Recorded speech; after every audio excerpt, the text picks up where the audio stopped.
కేరళకు మూటలు, భరోసాకు కోతలు, 1000 కోట్ల వేట.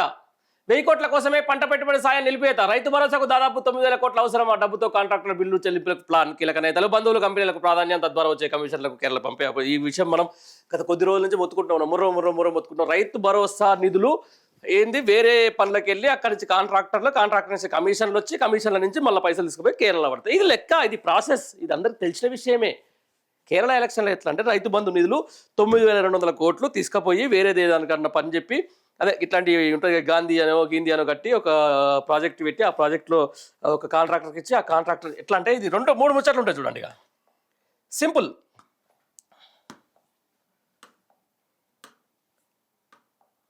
ఇప్పుడు రైతు భరోసా నిధులు అనుకుందాం.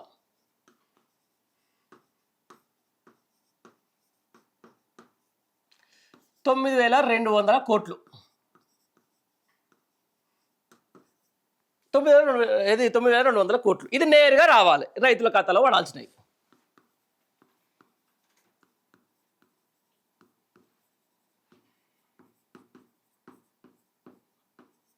రైతు ఖాతాలో పడాల్సినవి. కానీ ఏమవుతుంది, ఇక ఇప్పుడు ఈ 9,200 కోట్లు అనేది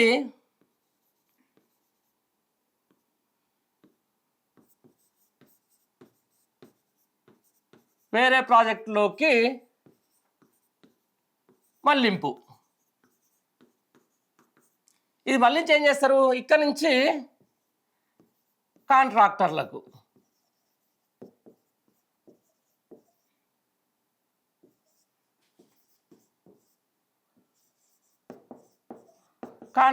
టెండర్లు ఇస్తారు. ఇక్కడ నుంచి ఏం చేస్తారు, కమిషన్లు.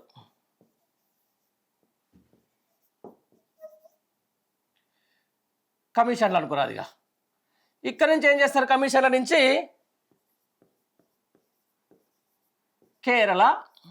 ఇప్పుడు కేరళ ఎన్నికలకు అంటే చూడు, మొత్తం రైతు భరోసా నిధులు 9,200 కోట్లు అది రైతులకు నేరుగా ఖాతాలో పడాల్సినాయి.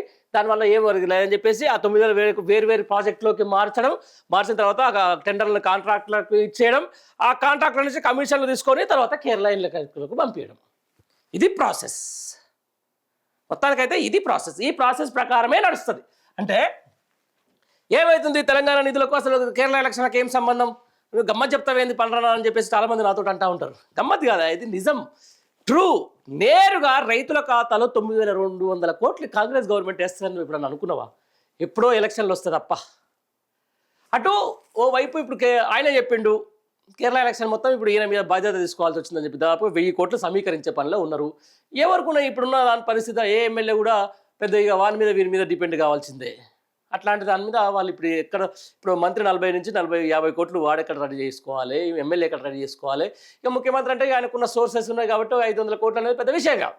కాకపోతే ఎందుకు మన పైసలు రేపు పొద్దున ఎలక్షన్లో ఖర్చు పెట్టుకుందాం, రేపు పొద్దున ఎలక్షన్లో పైసలు ఇద్దాం, వాళ్ళకి ఇద్దాం, మళ్ళీ ప్రజల సొమ్ము ఎట్లా ఉంది, 9,200 కోట్లు లెక్క వీకుర్రి, వేరే ప్రాజెక్టులకు మళ్ళింపుర్రి, తర్వాత కాంట్రాక్టర్లకు టెండర్లు ఇచ్చేయిర్రి, కమిషన్లు పట్టుర్రి, కేరళ ఎలక్షన్లు కొట్టుర్రి.